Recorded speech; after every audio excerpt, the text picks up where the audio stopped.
A paz de Cristo, meus irmãos amados, mais uma vez nos encontramos aqui para a gente desfrutar dessa bela carta aos Hebreus, onde Deus tem nos edificado, tem nos abençoado grandemente, graças a Deus por isso.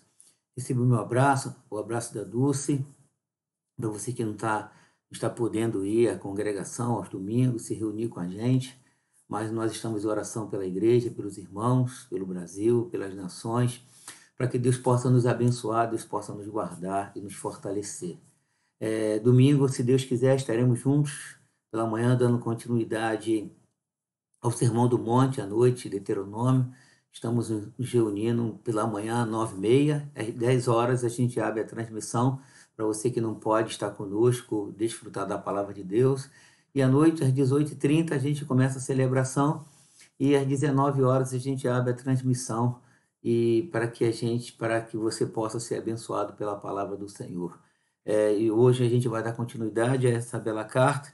Estamos no capítulo 9, a gente vai para o último bloco, que é versículo 23 ao versículo 28, que tem o título Sacrifício de Cristo eficaz para sempre, né? Sempre eficaz.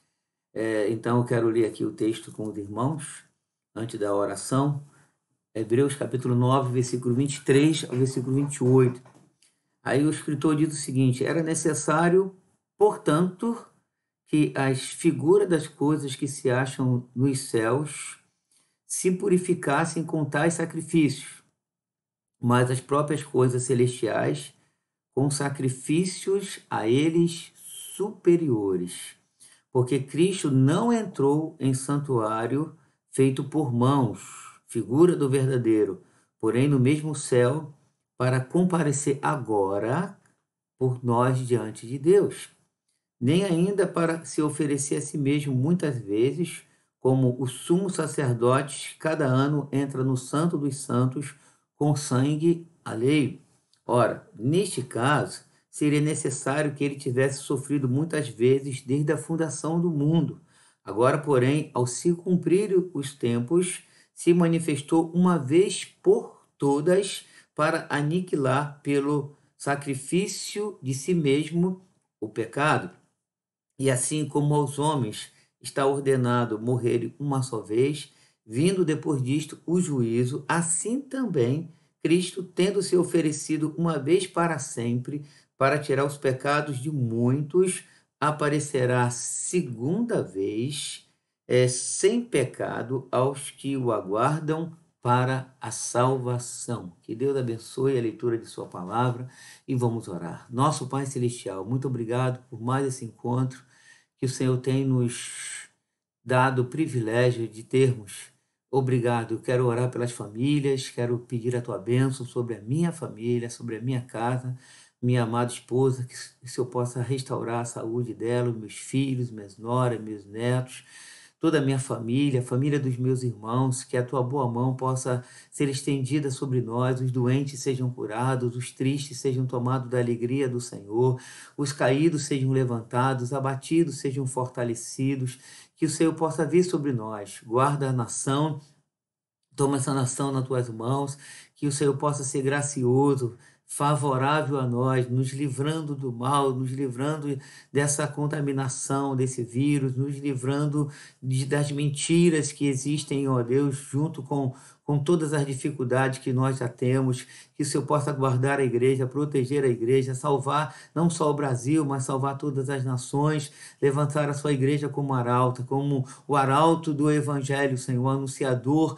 das boas novas. Toma nas tuas mãos, salva as vidas, aviva o teu povo, Senhor, levanta os caídos, os abatidos, em nome de Jesus. E agora fala o nosso coração pela sua palavra e que nós sejamos ricamente abençoados em Cristo Jesus e que os santos do Senhor digam amém. Glória a Deus. Muito bem, meus irmãos, estamos avançando nessa bela carta e temos falado que o escritor estava escrevendo para pessoas que entendiam muito bem a linguagem do Velho Testamento. E no último encontro eu exortei aos irmãos a estudarem o Velho Testamento. Não obstante nós estarmos vivendo dentro da nova aliança, nós não estamos mais na primeira aliança, mas é fundamental uma compreensão plena daquilo que Deus fez em Cristo Jesus para nós, desde o princípio, né? Desde a criação, desde a queda, desde toda instituição divina nessa primeira aliança, que apontava para essa segunda, para essa plenitude que nós estamos vivendo. Então, seja um leitor bíblico, um leitor assíduo, sistemático da palavra de Deus, para você compreender esse plano maravilhoso, redentivo do Senhor, que culmina de fato em Cristo. Nós estamos nessa plenitude, graças a Deus, estamos nessa plenitude em Cristo Jesus. Então, o escritor vem, o que ele faz? Ele vem construindo o seu pensamento, ele faz paralelo, traçando entre os tipos do Velho Testamento e o antítipo, que é o cumprimento, como eu tenho falado para os irmãos, essa palavra é o cumprimento, né? E Cristo é o antítipo, ele é o cumprimento de todas as promessas maravilhosas que o Senhor fez lá atrás, né? E Deus é fiel e ele cumpriu isso. O que ele faz? Ele mostra que Cristo é maior que Arão, né? Todo o movimento sacerdotal levítico, que começa em Arão, como sumo sacerdote, que Cristo também é maior do que Moisés e que o sangue de Cristo ele é perfeito, ele lava a consciência do pecador, e quando o sangue de touros e de bodes não tinham essa eficácia, e ele mostra que o sangue de Cristo tem essa eficácia maravilhosa, logo o sacrifício de Cristo é perfeito e eficaz, e nós estamos debaixo desse sacrifício, debaixo desse sangue. Nós estamos desfrutando a eficácia desse sangue, o poder desse sangue. Há poder no sangue de Jesus que nos purifica de todo pecado. Então, quando o sangue de animais eles eram derramados, eles eram apenas tipos, apontavam para essa plenitude de Cristo Jesus. Mas nesse bloco, o escritor mostra que a purificação na primeira aliança, na primeira ordem, era necessária. Vamos então voltar para o texto, depois dessa pequena introdução. Percebam, tentem me acompanhar, vejam a compreensão desse irmão. Verso 3. Era necessário, portanto, que as figuras das coisas que se acham nos céus se purificassem com tais sacrifícios, mas as próprias coisas celestiais com sacrifícios a eles superiores. Então vejam o versículo, a palavra figura das coisas que se acham nos céus se purificasse com tais sacrifícios. O que o escritor está dizendo aqui? Que o tabernáculo ele era figura do celestial. E no capítulo 8, no versículo de número 4 e número 5, vejam só o que o escritor coloca. Hebreus 8:4, se você está me acompanhando. Ora, se ele estivesse na terra, nem mesmo sacerdote seria, visto existirem aqueles que oferecem os dons segundo a lei, os quais ministram, preste atenção, em figura e sombra das coisas celestes. Quer dizer, toda a ministração, todo o utensílio do tabernáculo, eles apontavam para a figura de coisas celestes, assim como foi Moisés divinamente instruído quando estava para construir o tabernáculo, pois diz ele, vê que faça todas as coisas de acordo com o modelo que te foi mostrado no monte. Isso é muito interessante, muito forte. Então, quando nós olhamos a primeira aliança, e eu falei no último encontro, que tem pessoas que desprezam, desconsideram, não valorizam. No entanto, a palavra de Deus diz que, nesse versículo de número 5 do capítulo 8, os quais ministram em figura e sombra das coisas celestes, assim como Moisés foi divinamente instruído quando estava para construir o tabernáculo. E no versículo 23 do capítulo 9, o texto que nós estamos usando de base, e o escritor diz, era necessário, portanto, que as figuras dessas coisas que se acham no céu se purificassem com tais sacrifícios. Então, nós não estamos lidando com algo simples, nós estamos lidando com algo divino. Logo, é algo profundo, algo maravilhoso, um propósito eterno de Deus, um decreto de Deus na eternidade, né? Que ele estava um plano redentivo. Esse plano redentivo foi sendo mostrado para nós desde a primeira aliança de uma maneira maravilhosa. O que a gente percebe nesse capítulo 8, versículo 4, que eu já li com os irmãos? Isso claramente desempenha um papel importante no argumento inteiro do escritor e explica sua ênfase na expressão em coisas melhores ou coisas superiores, né? O escritor avança e mostra que Cristo entrou no santuário celeste. No versículo de número 24 desse capítulo 9, me acompanhe, por favor, ele diz: porque Cristo não entrou em santuário feito por mãos. Ele não era sacerdote, nem sumo sacerdote nessa terra, né? Ele era um profeta, ele era um sacerdote, mas ele não era formalizado, não era da tribo de Levi, ele não podia entrar. Então, o escritor diz: porque Cristo não entrou em santuário feito por mãos, né? Figura do verdadeiro, porém, no mesmo céu, para comparecer agora por nós diante de Deus. Jesus entra num templo, num santuário celeste, né? Na figura do verdadeiro, porém, no mesmo céu. Ele se comparece diante de Deus Pai. E ele tinha afirmado isso lá no versículo de número 11 desse capítulo 9. Vamos voltar um pouquinho. Quando, porém, veio Cristo como sumo sacerdote dos bens realizados, mediante o maior e mais perfeito tabernáculo. Foi aqui que Jesus entra.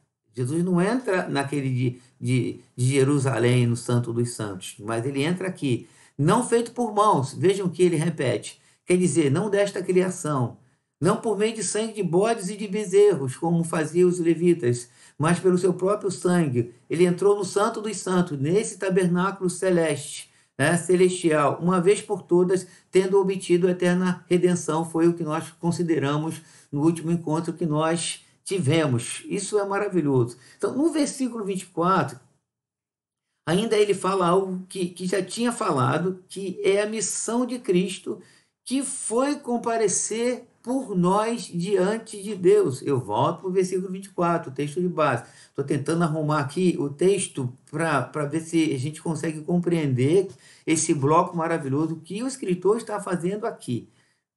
Venham comigo no verso 24, porque Cristo não entrou em santuário feito por mãos. Percebam que ele vai no primeiro santuário, Cristo não entra, que foi feito por mão, aí ele vai para o segundo, o santuário celeste, que Cristo entra, o primeiro santuário, sangue de bodes e de bezerro, o segundo santuário, que é o celeste, Cristo entra pelo seu próprio sangue, uma vez por toda, oferece um excelente e superior sacrifício. Mas o que ele faz? O que o escritor está querendo mostrar aqui para os seus leitores? O que Cristo faz quando entra nesse santuário celeste, nesse santuário que ele diz no versículo 11, quando, porém, veio Cristo como sumo sacerdote dos bens realizados mediante o maior e mais perfeito tabernáculo, não feito por mãos, quer dizer, não desta geração. O que Cristo faz? Qual era a ideia do escritor para os seus leitores originais? Então, vamos voltar aqui. Eu estou dando essa ênfase para tentar mostrar aos irmãos o que Cristo está fazendo por nós.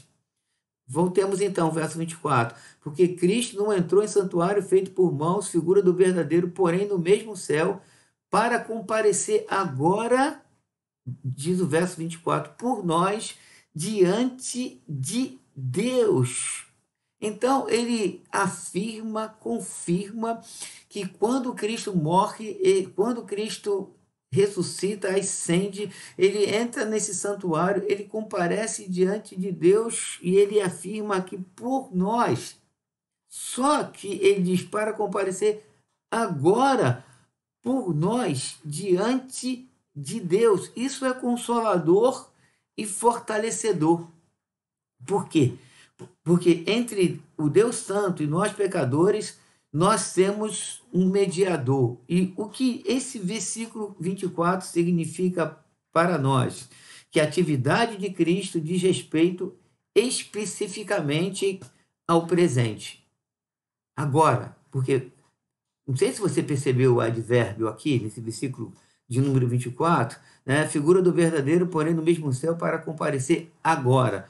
Significa esse advérbio, neste momento, nesse instante. Isso significa que nesse instante, você que está abatido, você que está triste, você que está aí com medo, temeroso, depressivo, sem força nenhuma, desanimado, desanimada, eu quero te dizer uma coisa. Agora, neste momento, neste instante, Cristo está diante de Deus Pai. Como diz aqui o versículo para comparecer agora por nós. Ele não comparece por outra pessoa, mas por nós, por aqueles que são remidos, por aqueles que são chamados. Então, nesse momento, mas o que ele faz? Ele comparece diante de Deus por nós para fazer o quê? Para interceder por nós, para suplicar por nós, para falar com o Pai a respeito de nós. Ele é o bom pastor, ele conhece o seu nome, ele conhece a sua necessidade específica, ele conhece a sua carência específica, ele sabe o que você está passando agora. O seu cônjuge não sabe de fato a realidade das suas guerras interiores, mas ele sabe, ele conhece você, ele chama você pelo nome, e quando ele intercede, ele não intercede genericamente, ele não diz assim: Pai, toma a igreja do Fragoso, ou Pai, toma a sua igreja no Rio de Janeiro, ou toma a sua igreja em todas as nações. Não, ele diz: Pai, toma o Jorge nas suas mãos, veja a necessidade. Pai, toma a Dulce, toma a Ângela, toma o Pedro, toma o João. Enfim, ele diz o seu nome, nesse momento ele está dizendo o seu nome, ele está comparecendo agora, nesse instante, diante de Deus, em favor de você e em favor de mim. Porque isso a gente deve fortalecer o nosso coração, isso deve consolar o nosso coração, porque a atividade de Cristo Jesus, ele mostra esse trabalho sacerdotal eficaz, porque não é um trabalho no passado. Então, Cristo ele morre não é para trabalhar no pretérito, lá no passado, quando nós éramos pecadores, quando nós estávamos no mundo, estávamos lá largados no pecado, aí Cristo ele comparece para interceder só pelo nosso passado, para apagar o nosso passado. De fato, o sacrifício de Cristo ele apaga o nosso passado, mas ele é contínuo nesse presente, ele comparece agora, nesse momento, para interceder por nós. Então, e o trabalho dele não é no futuro. Lá amanhã a gente vai ter fraqueza, aí Jesus vai comparecer diante do Pai para interceder por nós. Nós temos essa esperança, mas não é isso que o texto mostra. O texto mostra que nesse momento, agora, ele está na presença do Pai, intercedendo pelas nossas dificuldades atuais, diária, aonde nós, muitas vezes, quem sabe hoje você não acordou bem, acordou abatido, quem sabe essa semana não tenha sido uma semana boa para você, tenha sido uma semana de muitas lutas, de muita depressão, de muita fraqueza, de muitas dúvidas, de você estar cambaleando, mas eu quero te dizer uma coisa para você: levante a sua cabeça, olhe para o Senhor, ore a Deus, clame ao Pai, porque o Pai vai ouvir a sua oração através de Jesus.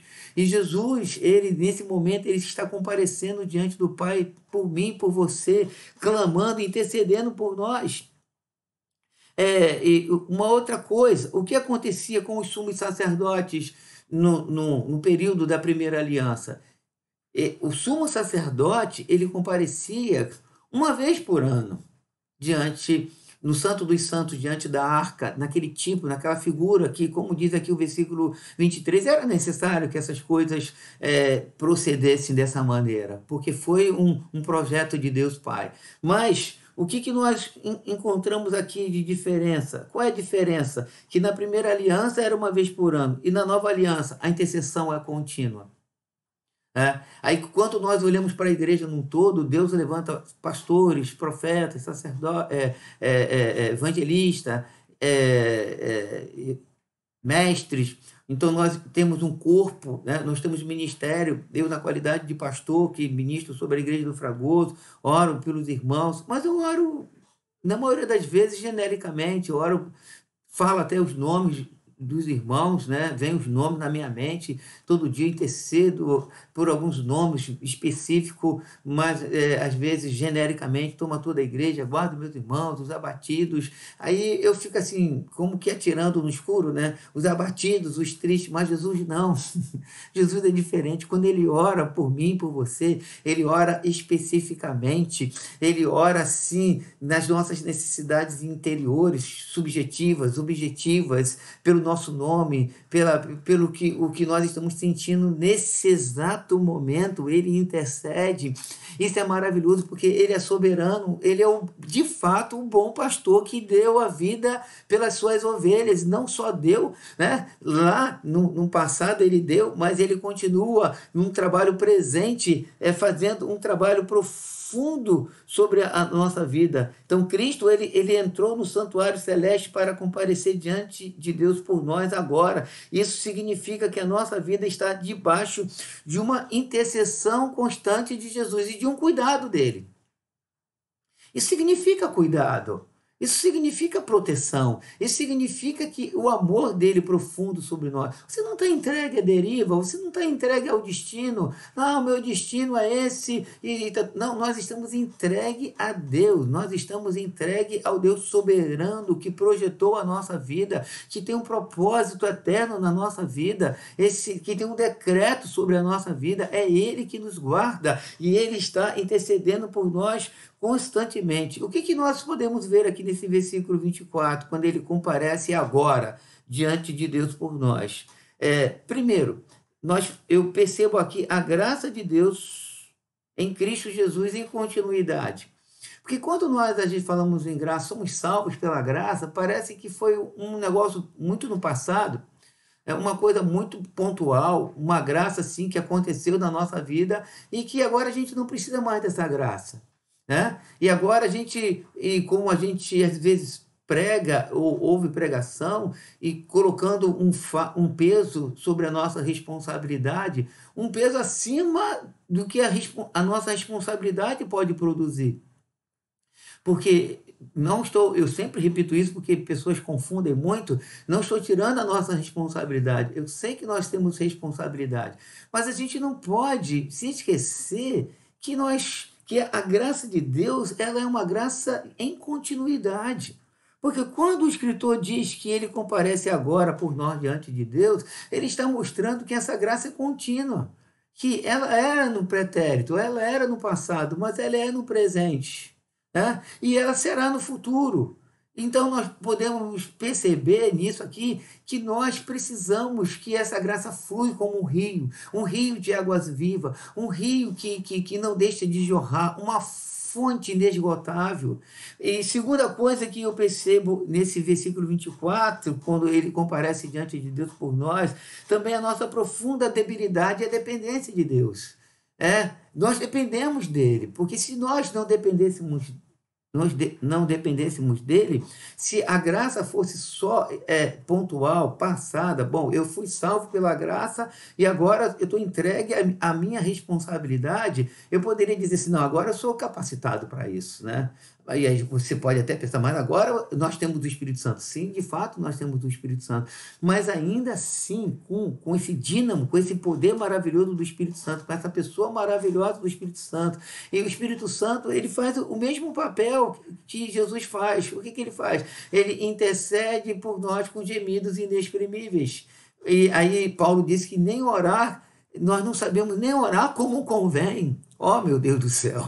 Quer dizer, mostrando a nossa profunda debilidade, nós precisamos do Espírito Santo para orar por nós, que nós não, nos inspirar, que nós não sabemos orar como convém.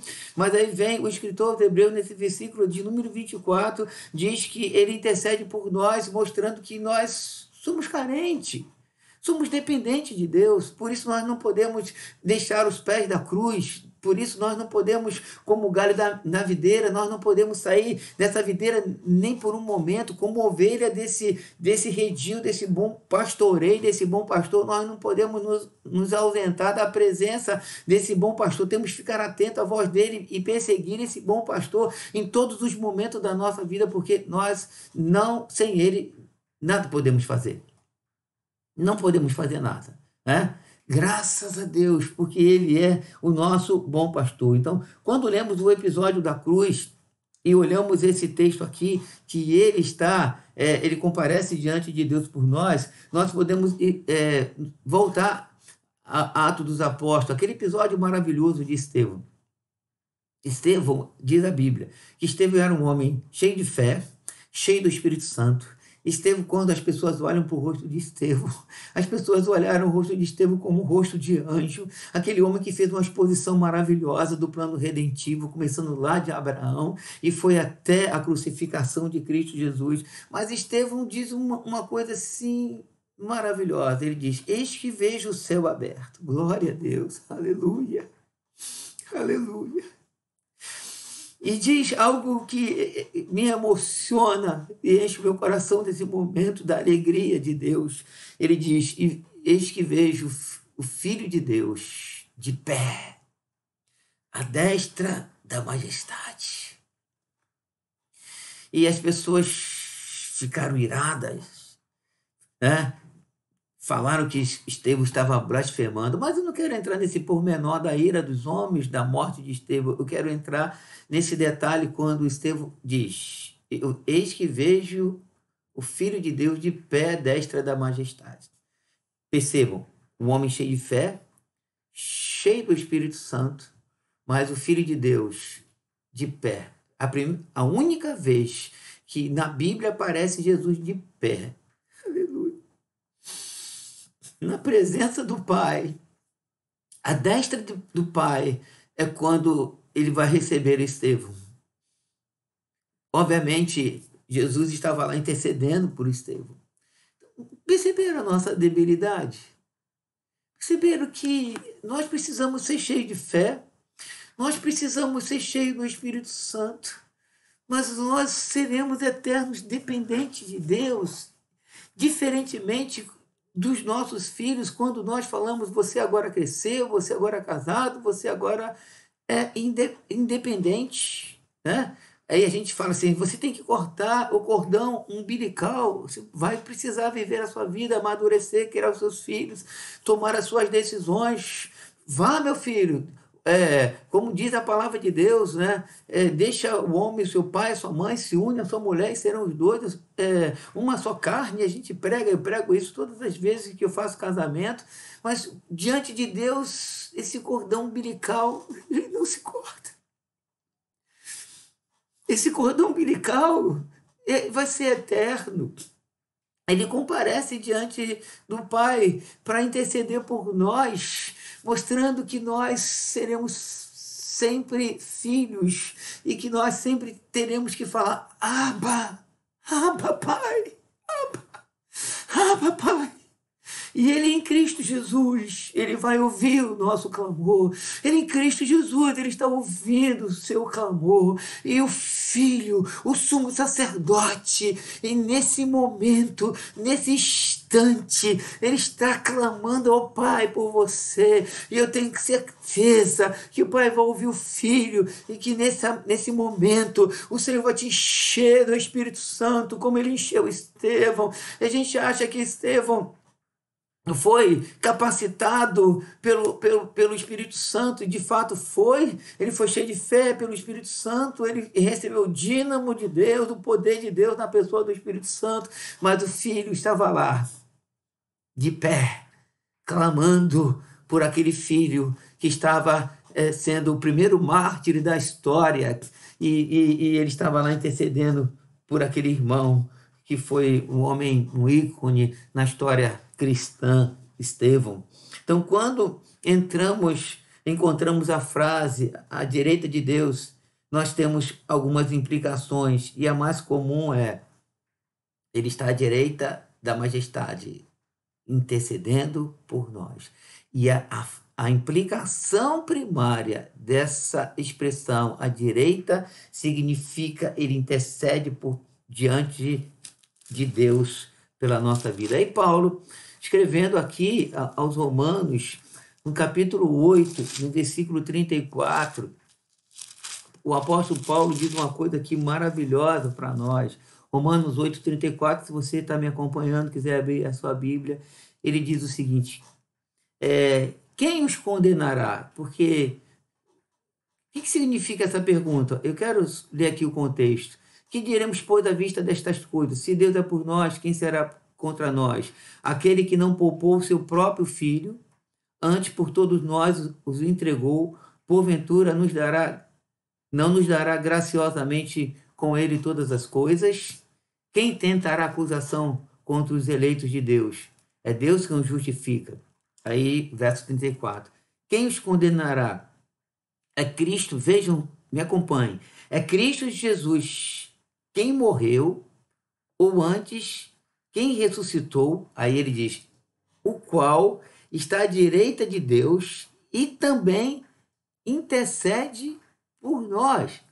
Ora, quando eu olho esse progresso, essa expressão progressiva, redentiva, eu quero repetir o versículo 34, e essa expressão redentiva, progressiva, está aqui claramente, diz o seguinte: quem os condenará? Nós, quem pode nos condenar? É a pergunta. Aí, vejam só a expressão. É Cristo Jesus, primeiro, quem morreu. Segundo, antes, quem ressuscitou. Terceiro, está à direita de Deus. Aí ele diz, e também intercede por nós. Quer dizer, não bastou ele morrer, não bastou ele ressuscitar, nós precisamos ainda da intercessão. E louvado seja o nome do Senhor, porque no decreto divino, Jesus vai viver intercedendo por nós. Foi Deus quem estabeleceu isso por nós. Isso não pode ser tirado, isso não pode ser anulado. Ele está lá, ele vai ficar lá até o dia do arrebatamento da igreja, porque no livro do Apocalipse, quando a igreja será gloriosa, maravilhosa, nós não vemos mais intercessão, porque nós lá, Deus vai enxugar dos nossos olhos toda lágrima, nós teremos um corpo incorruptível. Mas enquanto a gente não chegar lá, nessa trilha, nessa caminhada da terra prometida, que é a Nova Jerusalém, agora numa expansão maravilhosa dessa nova aliança, nós estaremos para sempre com o Senhor, diante do Cordeiro, nós vamos cantar o cântico do Cordeiro, adorando o Senhor, com vestes resplandecentes, lavados e remidos com o sangue de Jesus. Aí nós estaremos não mais precisando dessa intercessão, mas agora nós estaremos louvando o Cordeiro de Deus, que tirou o nosso pecado. Mas vamos voltar para Hebreus capítulo 9, versículo 24. A aplicação para nós nesse encontro ele intercede por nós nesse exato momento. Repito, eu já disse algumas vezes. E a segunda coisa é a atividade de Jesus diante de Deus. Então, voltando ao versículo 24, que para mim ele é riquíssimo, a gente vai espremer, tirar suco, toda a vida, e a gente vai beber dele, sempre. Versículo 24, né?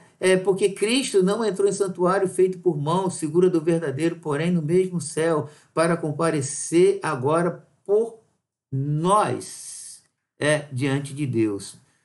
O que significa isso, né? Essa atividade de Jesus? Que não há outro intermediário entre Deus e o pecador arrependido. Não é Maria que faz isso. Percebeu o texto? Você que, quem sabe, ainda tem a fé, que foi ensinado tradicionalmente que Maria é corredentora, que Maria intercede ao Filho, o Filho intercede ao Pai. Não tem isso na Bíblia. Não tem isso no texto. O texto aqui, não só esse texto, mas em todo o Novo Testamento, em momento nenhum a gente vê nenhum apóstolo falando que Maria está à destra de Deus Pai, mas só o Filho. Né? A única vez que Maria tenta interceder foi na boda de Canaã da Galileia, e quando ela fala para o filho que tinha terminado o vinho, Jesus disse o seguinte: que tenho eu contigo, mulher? Não chegou a minha hora. A única vez que a gente vê Maria falando uma palavra intercessora, que o vinho tinha terminado. Mas quando a gente... inclusive, esse episódio de Canaã da Galileia não é um episódio redentivo. Jesus começa ali a fazer o sinal do início do seu ministério. Mas quando nós olhamos os textos redentivos, é só Jesus. Meu amigo, meu irmão, O Senhor te ama, só Jesus pode interceder por você, entenda isso. Diga não à sua tradição e diga sim à palavra de Deus. Abrace as Escrituras, faça como os apóstolos falaram um dia: o que importa é obedecer a Deus e não aos homens. Você precisa se levantar hoje, você que está ouvindo a palavra de Deus, você que é uma pessoa séria, você que tem sinceridade no coração, mas você está arraigado em tradição errônea e você precisa, em nome do Senhor Jesus Cristo, se levantar e dizer: eu vou abraçar o que a palavra de Deus diz. E amanhã, quando as pessoas perguntarem o que aconteceu com você, você vai dizer claramente, abrir o texto bíblico e vai mostrar assim que só Jesus é o mediador entre Deus e o pecador, só Ele pode interceder por mim. Maria, João, Pedro, ninguém pode. Entenda isso. Se você acredita na Bíblia, se você acredita na palavra de Deus, você precisa receber isso. Em nome de Jesus, receba a palavra de Deus, não a minha palavra. Eu não tenho essa autoridade, mas a palavra de Deus tem essa autoridade para mostrar para você a verdade. Você que é uma pessoa sincera há tanto tempo, mas só que você está emaranhado nessa fraqueza religiosa. Acorda, meu irmão, veja a verdade nesse momento. A verdade bíblica na sua vida. Vejam que coisa maravilhosa. Eu quero repetir para você: preste atenção na palavra do Senhor, porque Cristo não entrou em santuário feito por mãos, figura do verdadeiro, porém no céu, para comparecer agora por nós diante de Deus. Ele comparece por nós diante do Senhor. Louvado seja o nome de Jesus Cristo. Então, nosso sumo sacerdote, ele tem acesso a presença de Deus. E esse acesso é muito superior àquele acesso dos sumos sacerdotes levíticos, que tinham licença de entrar uma vez no ano no Santo dos Santos. Agora, existe uma outra palavrinha nesse versículo 24 que é muito interessante. É um pronome. Voltemos ao verso 24. Diz o seguinte: porém, no mesmo céu, para comparecer agora por nós. Se você voltar para o texto, se você está com a Bíblia aberta, por nós. O que significa esse pronome por nós? Esse pronome, ele restringe a atividade de Deus diante de Jesus. Por que ele restringe? Porque esse por nós, ele não fala de algo universal, né? Alguém pode dizer: não, Jesus intercede por todo mundo. Não, o escritor não está dizendo isso, né? O escritor está restringindo. Esse pronome, ele está falando uma linguagem que esse escritor já usou lá no capítulo 3, que quase todo encontro eu volto nesse capítulo 3. E quando o escritor diz: nós que participamos da vocação celestial, ele fala dessa vocação, e eu quero voltar aqui esse capítulo 3 e ler na íntegra para nós. Por isso, santos irmãos, que participais da vocação celestial, considerai atentamente o apóstolo e sumo sacerdote da nossa confissão, Jesus Cristo. Então, repito, a intercessão por Jesus não é universal. Ela é uma intercessão de todos aqueles que participam da vocação celestial. Então, Jesus faz por nós aquilo que não poderíamos fazer por nós mesmos. E esse por nós significa por todos aqueles que creram em Jesus Cristo. Porque quem não crê em Jesus Cristo já está condenado. João diz que Deus amou o mundo de tal maneira que deu o seu Filho para que todo que nele crê não pereça, mas tenha a vida eterna, né? Então, todo que nele crê não pereça. Então, ele diz: quem não crê já está julgado. Então, para esses que não creem, não tem intercessão do Filho. Por isso eu digo para você, você precisa crer em Jesus. Aí você pode perguntar assim: mas Deus não me ama? Sim, Deus ama você. Tanto é que ele deu o Filho dele para morrer por nós. Mas a intercessão por Jesus, nesse texto aqui, é uma intercessão específica para todos aqueles que creem, todos aqueles que participam da vocação celestial. Então, quem não crê está condenado. Para você que está me ouvindo hoje, hoje é o dia de você crer. Você precisa crer em Jesus Cristo, não do seu jeito, não segundo a tradição da sua religião. Eu e você precisamos crer segundo as Escrituras. Jesus disse: aquele que crê em mim, segundo as Escrituras, do seu interior fluirão rios de águas vivas. Então Jesus não disse que nós deveríamos crer nele segundo a tradição da igreja, segundo a tradição dos pais, segundo a tradição de uma qualquer religião. Ele disse: segundo as Escrituras, a gente precisa crer em Cristo, como diz a palavra de Deus. Então, é Ele que morreu pelos nossos pecados, segundo as Escrituras. Por isso que Jesus disse: examinai as Escrituras, porque elas testificam de mim. Então, nós precisamos mergulhar nessas Escrituras e beber dela, e fazer como Lutero, que Lutero foi um monge sincero, um monge dedicado, que viveu muitos anos segundo uma tradição religiosa. Então, quando ele se debruçou em cima das Escrituras e viu que o justo viveria por fé, o que ele fez? Ele deixou a tradição religiosa e ele abraçou a palavra de Deus. Foi perseguido, mas foi um homem usado por Deus, foi um ícone na história da igreja cristã. Não porque ele era um fora de série, mas ele abraçou o que era e o que é fora de série, a palavra de Deus. Ele leu em Romanos capítulo 1 o que Abacuque disse, que o justo viveria por fé. Então creia em Deus, na pessoa de Jesus, conforme diz as Escrituras, e do seu interior fluirão rios de águas vivas, e você vai desfrutar da intercessão do Senhor. Então, mas vamos voltar ao versículo 24. Tem mais uma palavrinha aqui no versículo 24 que eu quero ressaltar conosco nesse encontro. Então, para comparecer agora por nós, por aqueles que creem, diante de Deus, né? Na versão da Bíblia Nova Jerusalém, diz diferente. Ela usa o seguinte: para comparecer diante da face de Deus.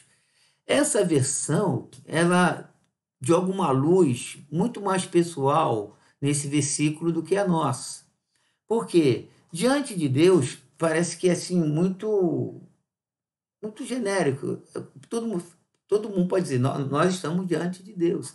Mas diante da face de Deus é pessoal. Então, o que o escritor está fazendo aqui? Ele está mostrando que o Filho, pessoalmente, numa intimidade profunda da triunidade, ele comparece diante da face de Deus. Para fazer o quê?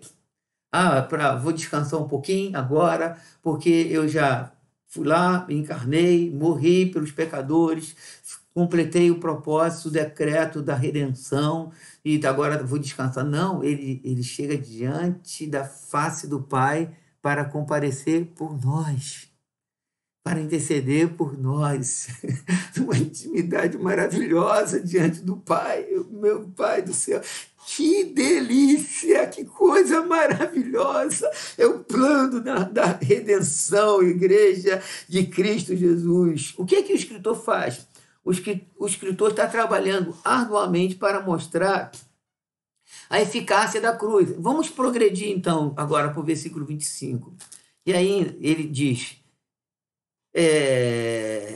nem ainda para se oferecer a si mesmo muitas vezes. Quer dizer, ele já tinha se oferecido, isso é o verso 25, como sumo sacerdote. Aí ele volta lá na primeira aliança, cada ano entra no Santo dos Santos com sangue e a lei. Ora, neste caso, seria necessário que ele, Jesus, tivesse sofrido muitas vezes, desde a fundação do mundo.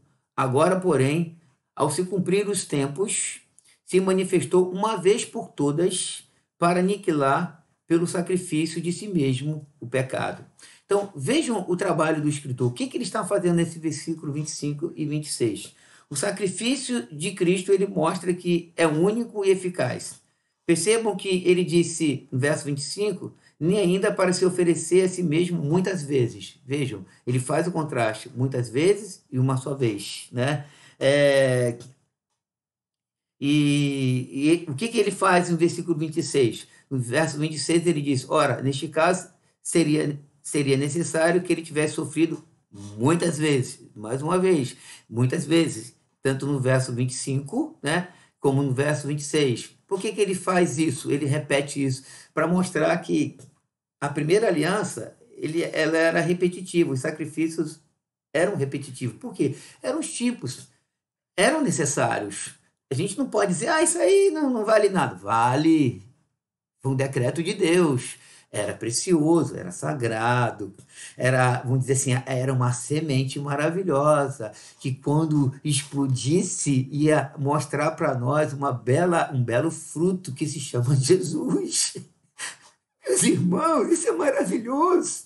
Então, quando nós olhamos isso, né, essa repetição, verso 25, muitas vezes, né, verso 26, muitas vezes era necessário que ele tivesse sofrido muitas vezes, desde a fundação do mundo. Agora, ele continua, voltemos ao verso 26. Ao se cumprir os tempos, se manifestou uma vez por todas. Olha o poder, aleluia! Olha o poder desse sacrifício. Veja o poder da cruz, uma vez por todas. Glória a Deus. Aleluia. Vai fazer o quê? Para aniquilar pelo sacrifício de si mesmo o pecado. Então, quando ele coloca essa ênfase para aniquilar uma vez por todo o pecado, isso significa o seguinte: o que isso implica para nós? Que o pecado não tem domínio sobre nós. Como assim? Pecado não tem domínio sobre nós. Aí eu tenho dois versos, dois apóstolos para citar.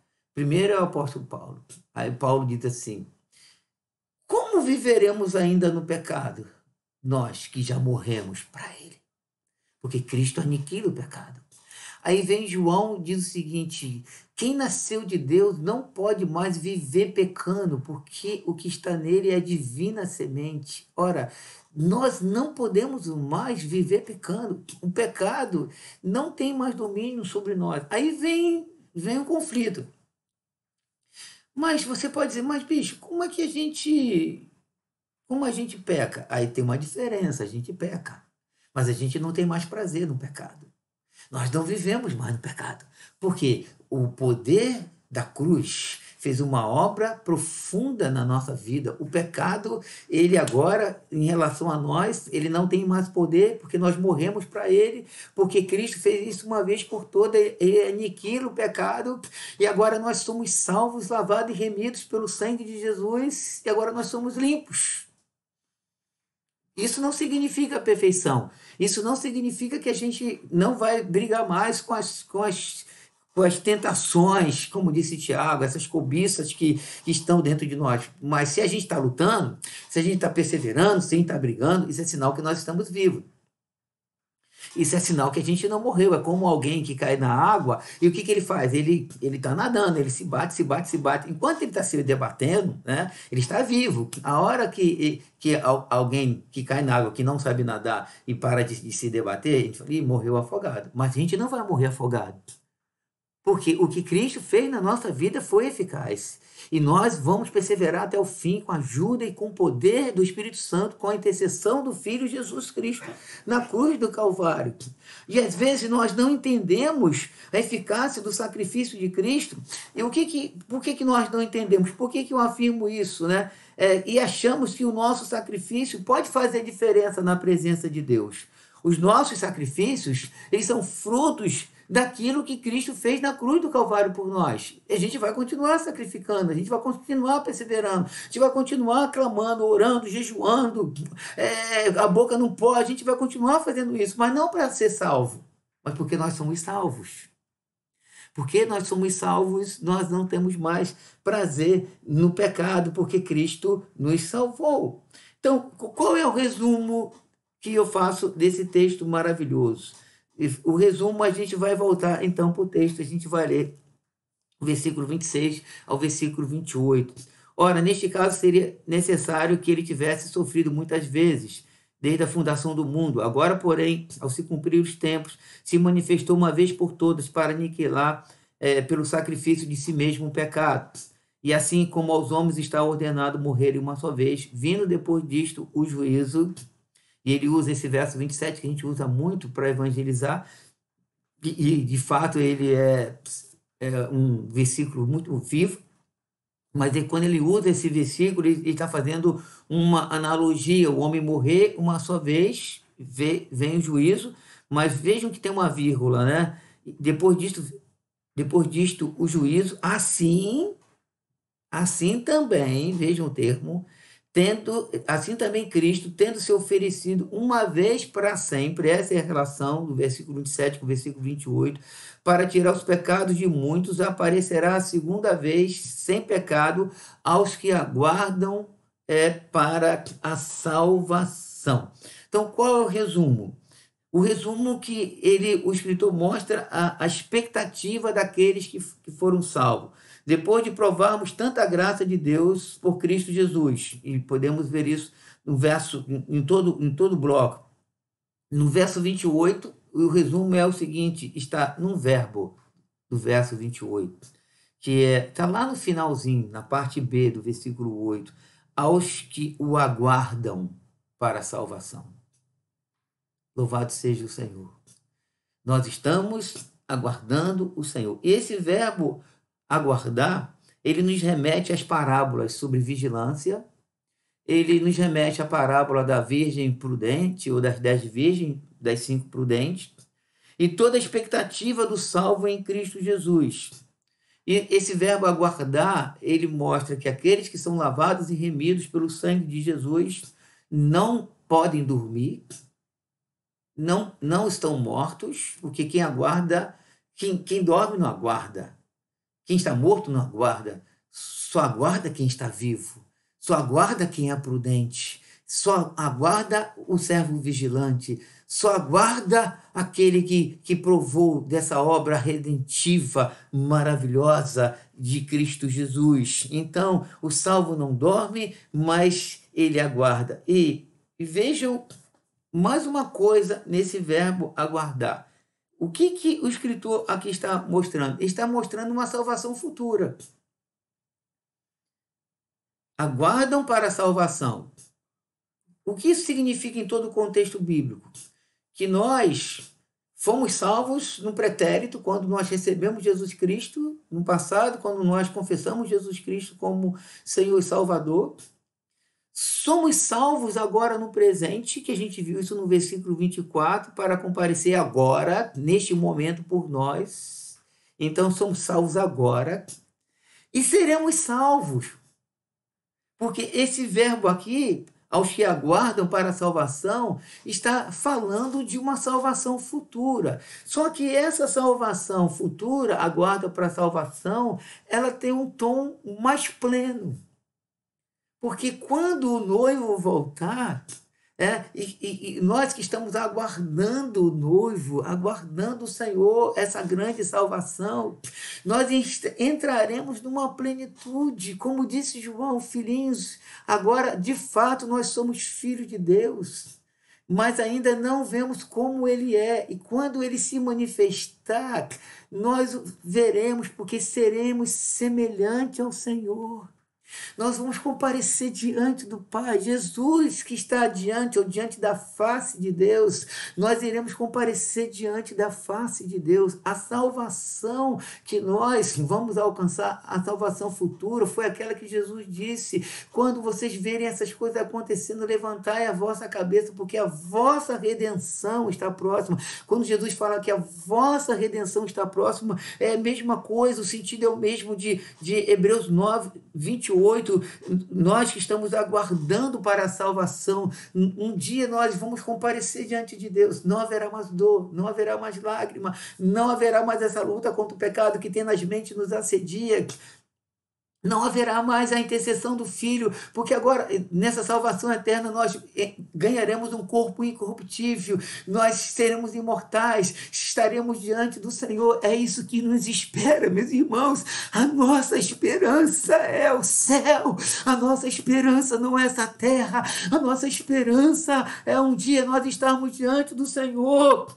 E eu quero concluir lendo mais uma vez o versículo 29, para você digerir esse verso 29, desfrutar desse verso 29 debaixo do poder do Espírito Santo, e assim também Cristo, tendo se oferecido uma vez para sempre, para tirar os pecados de muitos, uma vez para sempre. Vejam que para tirar os pecados de muitos. Quem são esses muitos? Os que creem, os que são vocacionados, né? Aí ele continua, aparecerá, aí ele fala da volta de Jesus, segunda vez, sem pecado, né? Aos que o aguardam para a salvação. Eu estou junto com você vivendo esse verbo, atento, vigilante, virgem prudente, com azeite, servo vigilante. Quando o Senhor entrar, está pronto. E ouvir dele, servo bom e fiel. Foste fiel no pouco, sobre muito te colocarei. Entra no gozo do Senhor, e lá nós vamos cantar o cântico do Cordeiro. Aleluia! E lá nós estaremos num gozo eterno, desfrutando daquilo que o Senhor planejou antes da fundação do mundo. Vamos orar. Pai, obrigado. Obrigado, Senhor. Obrigado, soberano Deus. Aleluia. Por Jesus. Obrigado, Senhor, por Jesus. Obrigado pela sua palavra. Obrigado, Senhor, porque nós somos do Senhor, vocacionados, uma vocação celestial em Cristo Jesus. Obrigado porque agora o Senhor está ouvindo a intercessão do Filho, porque o Filho compareceu diante da tua face para interceder por nós. Obrigado, Senhor. Obrigado. Obrigado, Senhor, porque nós um dia fomos salvos, hoje estamos sendo salvos, e amanhã nós iremos desfrutar da plena salvação em Cristo Jesus. Mas enquanto esse dia não chegar, Pai, ouve a oração do teu Filho, o Filho que nós confessamos, o Filho que cremos, o Filho que nos juntamos a Pedro e falamos, tu és o Cristo, Filho do Deus vivo. E nós falamos isso porque não foi carne e sangue que nos revelaram, mas foi o Senhor, Pai, que nos revelou o Filho. Aleluia! Foi o Pai, o Senhor, que nos revelou o Filho. Oh, foi o Senhor, foi o Pai que nos entregou o Filho. Se nós fomos ao Filho, o Senhor Jesus disse, ninguém pode vir a mim se o Pai não o trouxer. E nós fomos entregues ao Filho por ti. E o Filho agora nos recebe, o Filho nos entrega novamente para ti. Aleluia! E estamos aqui, Senhor, nesse dia, desfrutando dessa redenção gloriosa, desfrutando desse poder maravilhoso. Só em Jesus. Muito obrigado, Senhor. Muito obrigado, muito obrigado, muito obrigado, Senhor. Louvado seja o nome do Senhor. Não apenas no átrio ou no santo lugar, eu quero te entronizar entre os querubins. Oh, leva-me à sala do trono, adore o Senhor, igreja, pelo novo e vivo caminho, pelo sangue de Jesus, o eterno sumo sacerdote.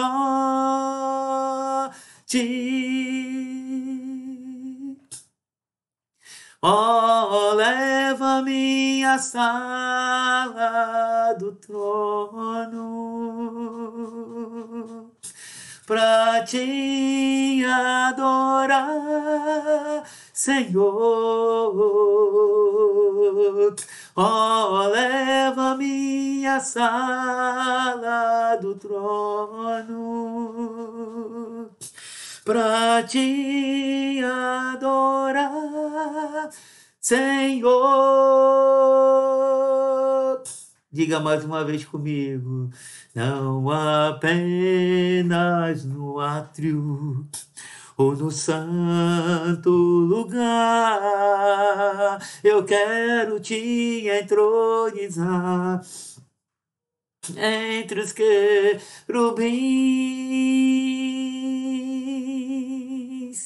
Oh, leva-me à sala do trono, pelo novo e vivo caminho,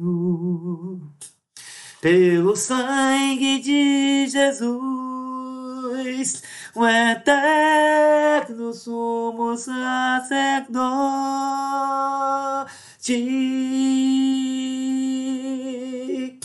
Oh, leva-me à sala do trono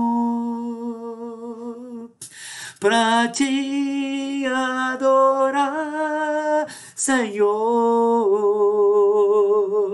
Oh, leva-me à sala do trono pra te adorar, Senhor. Tua alma viverá, teu espírito renovará, e no seu corpo tudo novo se fará. Tua alma viverá, teu espírito renovará, e no seu corpo tudo novo se fará. Aleluia, aleluia, aleluia. Toca na sua igreja, Senhor. Toca na sua igreja. Toca na sua igreja. Toca na sua igreja, Senhor. Aviva a sua igreja, Senhor. Encha a sua igreja do Espírito Santo. Toca no seu povo, Senhor, que a sua palavra, Senhor, possa tocar. Toca nessa alma que ainda não recebeu Jesus como Salvador. Toca, Senhor, acorda essa alma, acorda essa vida, Senhor. Toca nessa vida, Senhor. Toca nela agora, Senhor. Toca, Senhor, acorda ela para sua palavra maravilhosa, Senhor. Em nome de Jesus, em nome de Jesus. Toca em cada alma nesse momento. Ah, Senhor, que seja viva, que essa transmissão seja uma transmissão viva, seja uma transmissão poderosa. Aleluia. Toca, Senhor. Toca, Senhor. Toca na sua igreja. Toca no seu povo, Senhor. Renova a sua igreja, Senhor. Em nome de Jesus, em nome de Jesus, em nome de Jesus, Senhor.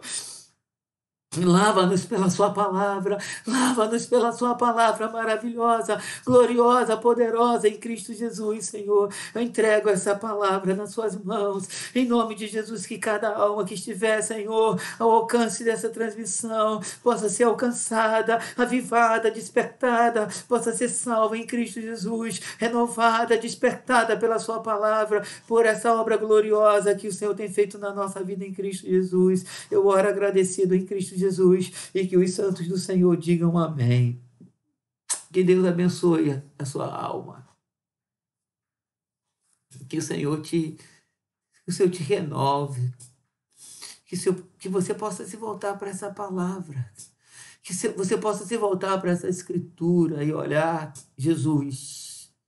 Começar a ler Gênesis e ver Jesus. Êxodo, Número, Levítico, Deuteronômio. Josué, Juízes, e caminhando em cada livro das Escrituras, vê Jesus até Malaquias. Quando você entrar no Evangelho, aí a flor vai se abrir, o Cristo vai se abrir, porque esse livro só tem uma história, a história de Jesus. Só tem uma promessa, a promessa redentiva de Deus Pai na pessoa de Jesus Cristo, para salvar todo aquele que crê. Que o Senhor te abençoe, que o Senhor te guarde. Até domingo pela manhã, em Cristo Jesus.